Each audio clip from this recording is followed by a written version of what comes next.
نو مور کرائمنگ میں آپ کو خوش آمدید. میں ہوں عمران. آج کی اس ویڈیو میں ہم پارٹس آف اسپیچ کے بارے میں کچھ سیکھنے کی کوشش کریں گے. آئیے پہلے اس کی ڈیفینیشن دیکھتے ہیں. یہ دیکھتے ہیں کہ کیا ہوتے کیا ہیں پارٹس آف اسپیچ. کہہ رہے ہیں کہ انگریزی زبان میں الفاظ کو ان کے کام کی بنیاد پر مختلف گروپس میں تقسیم کیا گیا ہے. یعنی ہم زبان کے ہر لفظ کو دیکھتے ہیں کہ وہ جملے میں کیا کام کر رہا ہے، پھر اس کے مطابق اسے ایک نام دے دیتے ہیں. یعنی انگریزی زبان میں پارٹس آف اسپیچ الفاظ کی کیٹیگریز ہیں. یعنی ہم نے جو بھی لفظ ہوتا ہے زبان میں انگلش میں، یعنی تو وہ ہر لفظ کا کیا کام ہے، اس کا کیا فنکشن ہے، اس کے کام کی وجہ سے یا یوں کہہ لیجیے اس کے فنکشن کو دیکھتے ہوئے ہم نے الفاظ کی کیٹیگریز بنا دی ہیں، گروپس بنا دی ہیں. پارٹس آف اسپیچ یہ جمع پلورل ہو گیا. یعنی ہر لفظ کو کوئی نہ کوئی نام دے دیا گیا ہے، یا ہر لفظ کو کوئی نہ کوئی کسی نہ کسی کیٹیگری میں اس کو شامل کر دیا گیا ہے.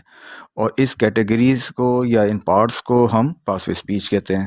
جیسے آئیے مثال دیکھتے ہیں ذرا. اب دیکھیے لکھا علی پلیز کرکٹ. اب دیکھیں علی کو ناؤن کہا گیا. کیوں؟ کیونکہ علی جو لفظ ہے یہ ایک شخص کا نام بتا رہا ہے، یہ ظاہر کر رہا ہے کہ یہ ایک شخص کا نام ہے. تو نام چاہے وہ کسی شخص کا ہو یا کسی چیز کا ہو، اس کو ہم نے اس کے لیے ایک الگ کیٹیگری بنا دی، اس کا نام رکھا ہے ناؤن. تو ہر وہ لفظ جو کسی چیز یا انسان وغیرہ کا نام ظاہر کرے گا اس کو ہم ناؤن کہیں گے. وہ ناؤن کی کیٹیگری میں آ گیا. اب لکھا ہے پلیز. پلیز جو ہے یہ ورب، اس کو ہم نے ورب کا نام دے دیا. یعنی ایک اور کیٹیگری بنائی، اس کا نام ورب رکھا، اور اس میں وہ الفاظ شامل کیے جو یہ ظاہر کرتے ہیں کہ کام کیا ہو رہا ہے. اب جیسے یہ لفظ جو ہے پلیز، یہ ظاہر کر رہا ہے کہ کام کھیلنے کا ہو رہا ہے.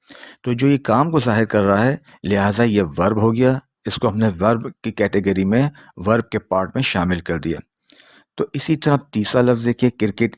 کرکٹ بھی ایک نام ہے، یہ کھیل کا نام ہے. تو یہ لفظ جو ہے ایک نام کو ظاہر کر رہا ہے، تو لہٰذا یہ بھی ناؤن میں شامل کیا جائے گا. تو یعنی اس طرح انگلش میں ہر لفظ کسی نہ کسی گروپ میں یا کسی نہ کسی کیٹیگری کے لیں میں شامل ہوتا ہے. اب یہ سوال پیدا ہوتا ہے کہ پارٹس آف اسپیچ کیوں بنائے گئے ہیں اور ان کا فائدہ کیا ہے. دیکھیے انگلش میں جو ہے اگر آپ پارٹس آف اسپیچ سمجھ لیتے ہیں تو ان کی مدد سے انگریزی زبان کا سمجھنا، سمجھانا، پڑھانا اور صحیح جملے بنانا آسان ہو جاتا ہے. یہ وجہ ہے، اس کا یہ فائدہ. اب انگلش میں 8 پارٹس آف اسپیچ ہوتے ہیں. یعنی ہم نے انگریزی زبان میں 8 حصے بنا دیے ہیں. اب ہر لفظ کسی نہ کسی ایک حصے میں کسی نہ کسی ایک پارٹ میں موجود ہوگا. کوئی لفظ انگریزی میں جو ہے وہ ناؤن ہوگا، کوئی لفظ پروناؤن کہلائے گا، وہ اس گروپ میں آئے گا. کوئی لفظ اپنے کام کی بنیاد پر ورب میں شامل ہوگا. کوئی لفظ ایڈجیکٹو کہلائے گا، وہ ایڈجیکٹو گروپ میں شامل ہوگا.